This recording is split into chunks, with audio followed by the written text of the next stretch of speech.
Hi everyone, this is Sean. Welcome back to my channel. In today's video, I will be discussing the advantages, the disadvantages of working as a reserve police officer while at the same time working as a private security officer. I will be also talking about the requirements. What does it entail to become a reserve police officer? Also, when I say reserve police officer, I'm also referring to reserve deputy sheriff, reserve investigator, reserve peace officer, reserve law enforcement officer. I'm not just sticking with one occupation or one job description that's titled reserve police officer. Also, keep in mind that I'm in California. Because I'm in California, my understanding of the rules and regulations, unfortunately, or maybe fortunately, revolve around California. So let's begin. So first off, what is a reserve police officer? A reserve police officer is someone who is on a voluntary status most of the time. Some departments will pay you, but most will not. So this is a strictly voluntary assignment. Some departments require you to work 1 day out of the month. Some require you to work 2 days out of the month. Some require you to work the whole week out of the month. If you don't carry on these obligations, then you can be terminated as a reserve officer. And by the way, guys, if you're interested in becoming a full-time police officer, if you get terminated as a reserve officer, you're gonna have a hurdle to climb if you wanna be full-time, because you're gonna have to explain why you were terminated. So not a good thing to do. Let's talk about requirements. What do you need? Well, first off, depending on where you're at, the age is anywhere from 18 to 21. If you're in California, the age is most likely going to be 21 years of age. You gotta be 21, you gotta go through a background investigation, a polygraph test, or a voice stress analysis, a medical exam, a physical fitness exam, sometimes a written test, and most of the time an oral interview. And then towards the end, you go through a medical examination. You have to go through all of these steps. I think, what is it, 5 or 6 or 7 step process.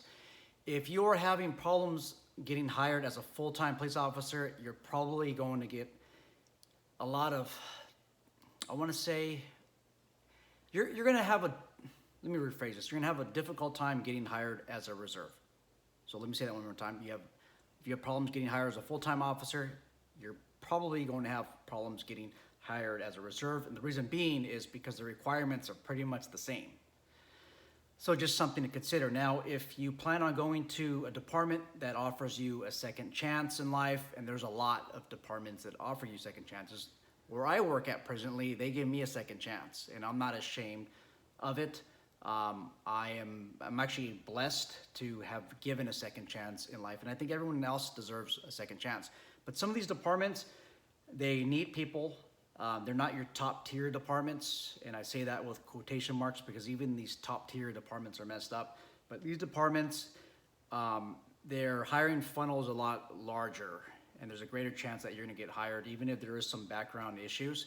Now, obviously, there's some issues like if you have a felony arrest or you've been in prison, I mean, you're not going to get hired as a reserve police officer or even as a full-time police officer. So when it comes down to being arrested or detained for certain crimes, it's pretty much the same standard, whether you're applying as a reserve police officer or a full-time police officer, irrespective of whether you're applying at a top-tier department. Again, it usually doesn't matter at all. Okay. Academy-wise, if you want to go be a level 1 reserve, you have to, well, we'll start with level 3 reserve. If you want to be a level 3 reserve, you got to go through a level 3 academy. Level 2 reserve, you got to go to a level 2 academy. Level 1 reserve, you have to accomplish a level 1, 2, or 3 academy, or complete the basic police academy. Basic police academy is minimum, right now, it's 6 months.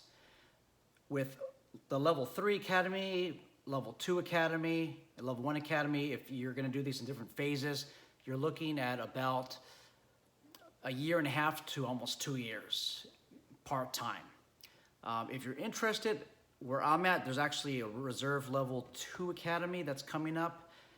I might be teaching there, and then the Level 3 Academy. The Level 3 Academy is coming up, I think, in July, and then the Level 2 Academy is coming up in September.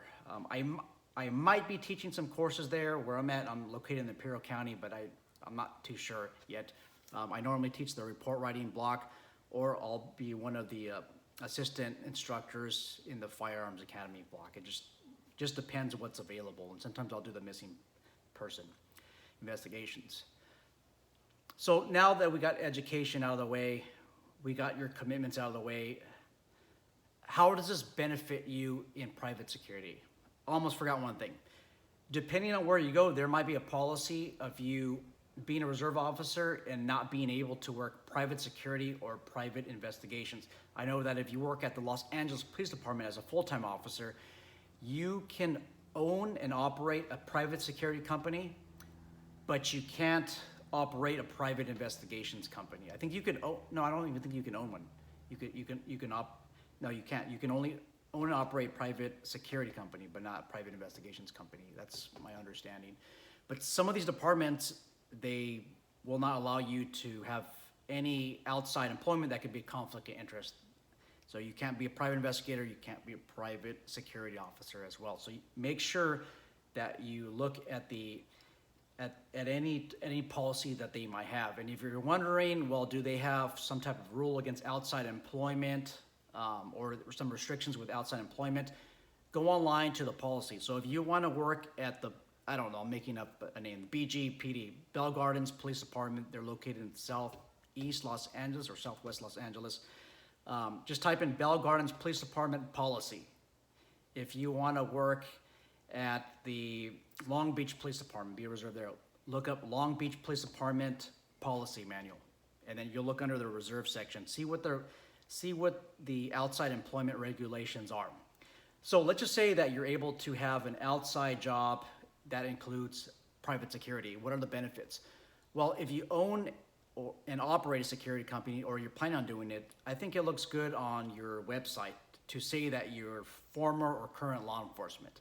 Now, again, there might be some restrictions that your agency might place on you, but to some it looks good. Now, you don't need it all the time, but there's some who work private security their whole life, and they feel like they're in competition with others who have military experience and also law enforcement experience. So they feel the need to throw something on there that would make others believe that they're legitimately trained or they have legitimate experience. And I say this with quotation marks. Now, to be successful in your security company, you don't need to have military or law enforcement. It just depends on how you market yourself. Perfect example, Mike Alvarez. I don't believe he has any military experience. I don't believe he has any law enforcement experience. Now, I don't know him personally, but I believe he doesn't have those two experiences. However, he has private security contract experience overseas in some deadly areas, guys. These are your high threat security contract experience. Something like that you can disclose on your website. Now, the problem though is, now I've never been a security contractor. I'm pretty sure that there might be some type of zipper clause that states that you cannot disclose where you worked at. I have a friend that I wanted to bring on staff, and he was a former SWAT officer for a lot of years, and then he went overseas to Iraq. No military experience at all, but he went over there and had some very lucrative, interesting assignments. We couldn't even advertise his real name when he was involved in those operations. It's very hard to disclose the information. Very difficult to disclose what exactly you did. So there could be some pros or cons to it. So, but I want you to keep in mind that you don't need military or law enforcement experience. It does help with some people. With me, I think it did help me with my private sector employment. It just depends on the individual. Advantages, you might be able to get different weapons that other people might not have, like the handgun roster in California, which is actually going to be obsolete, hopefully very, very soon. But there's some weapons on that roster that you're able to get. For me, the main thing is the training courses. There's a lot of training courses out there that are reserved to only law enforcement, active law enforcement, and active duty military. And then even with military, they're selective. Your MOS or your specialty has somewhat has to do with infantry or military police. Otherwise, some of these courses, they won't let you in. There's a course that Solutions International Group out of Riverside offers. It's a 40-hour or 50-hour executive protection course. I tried to enroll in that course. I was canceled, unfortunately, because of the SWAT team. It was a San Bernardino County Sheriff's Department SWAT team. They had to cancel it. The venue was held on their range. So I was told I was going to be the only non-SWAT officer, which is kind of intimidating. But the moral story is, you have to be law enforcement in order to get in on that course. If you complete that course, by the way, that's something that a lot of clients would look at. And also, if you're looking to leverage your job as a private security officer, if they see that certification, that's a legitimate certification that you can complete. But again, most of the time they require military, current active military or current law enforcement. Okay, so mostly with the courses. And you guys, knowledge is power. Some of these, the best courses out there, you have to have law enforcement credentials, or they're not going to let you in. These law enforcement credentials will help you take the course. You take the course. This is stuff that you can advertise that you have completed. Okay. Disadvantages. I mean, basically, you're putting your life on the line for free, because there's almost no compensation. Sometimes they'll cover you with a uniform. Some special events they'll pay almost minimum wage, but I mean, you're sacrificing a lot of your time for that. You're going to be in a paramilitary environment. If you think that your boss or your supervisors are assholes, wait until you enter a police department. You get a lot of people with type A personalities. I mean, you got a lot of people that have ego issues that run law enforcement agencies, and they might be calling you in the middle of the night, hey, can you transport this prisoner? Oh, I have work. I start at 8 in the morning. I understand, but we'll get you out of there at 7 in the morning. So basically, you're going to be awake for like 20 hours.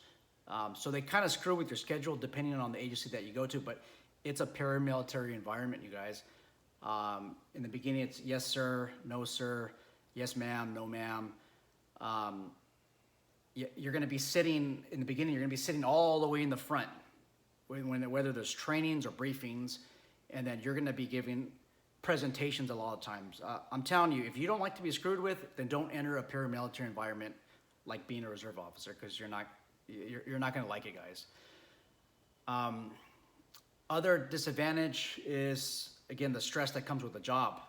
I mean, all that stress that goes out there, you could potentially be involved in a lethal force encounter, which, trust me here, guys, which can change your life forever. Okay, it's just something that you may not believe that it was going to happen, and then something horrible like that happens, or you can get shot, you can get stabbed, and then what happens? What type of compensation do you get for that? If you're a full-time officer, well, maybe you can retire with half your salary for life, but reserve officer, you might be stuck with limited benefits, such as maybe they'll pay for your future medical costs, but that's really it. Benefits. In California, if you do 10 years as a reserve officer, you can retire as a reserve officer, okay? And what that means is that the department is required to give you a concealed carry permit, and this permit would most likely be part of HR 218. Basically, you can go to any state, show your HR 218 card, and you could carry wherever you want. This actually helps with a lot of executive protection assignments. I think that's one of the most greatest benefits that you can get.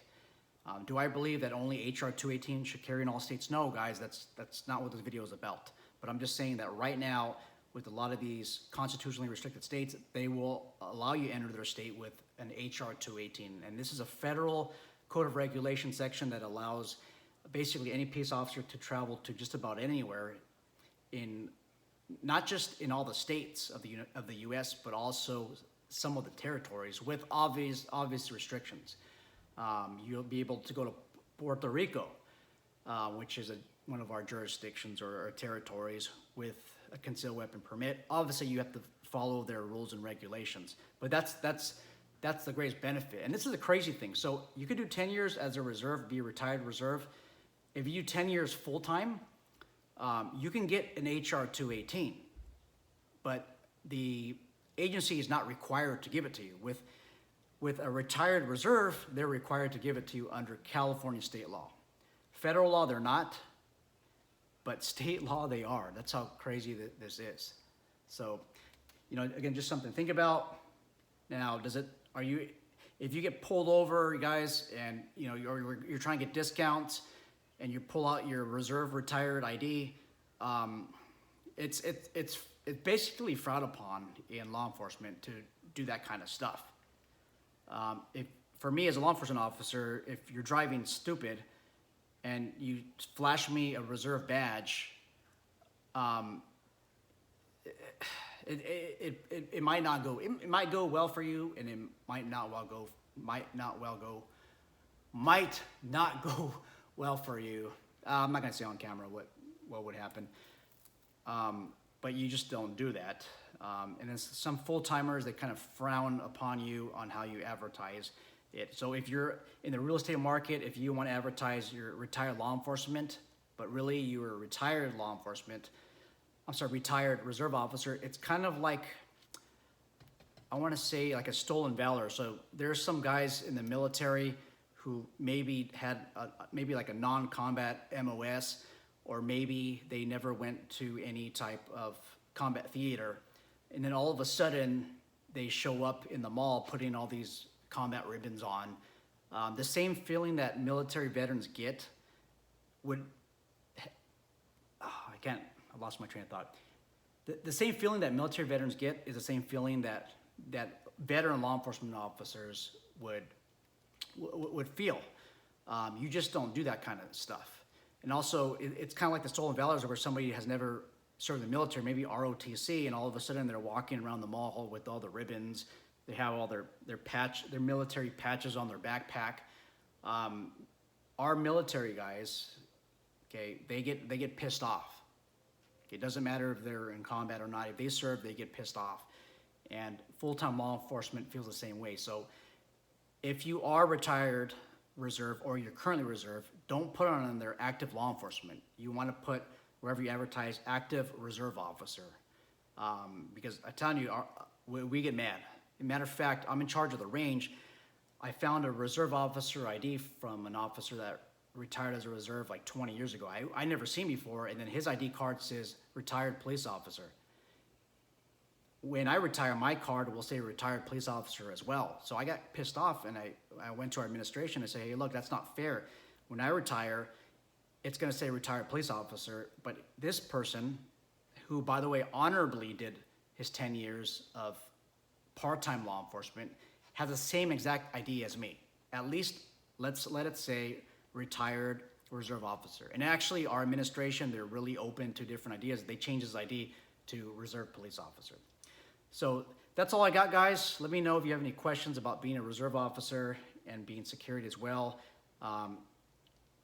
It doesn't mean that you go out there and start making arrests.